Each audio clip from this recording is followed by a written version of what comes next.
Today I'm going to show you how to make a tote bag. First of all, let me introduce myself.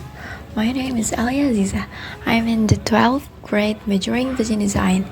Today I'm going to show you how to make a tote bag. And this is the material that we need: sewing machine, fabric, scissors, pin, fabric marker, roller.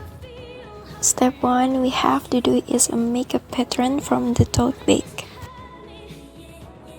Step 2. Cut the fabric according to the pattern we have made into 3 pieces.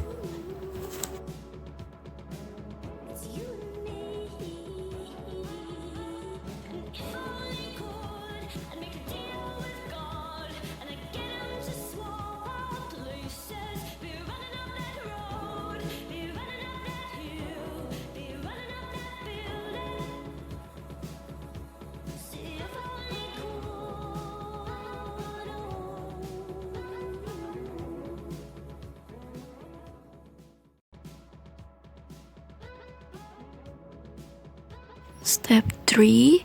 Tearing apart all pieces of tote bag.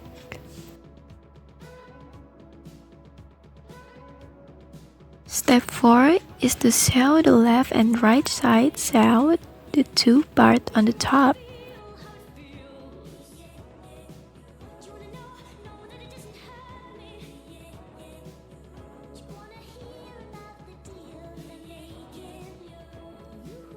And voila, the tote bag is ready and can be used. Thank you for watching.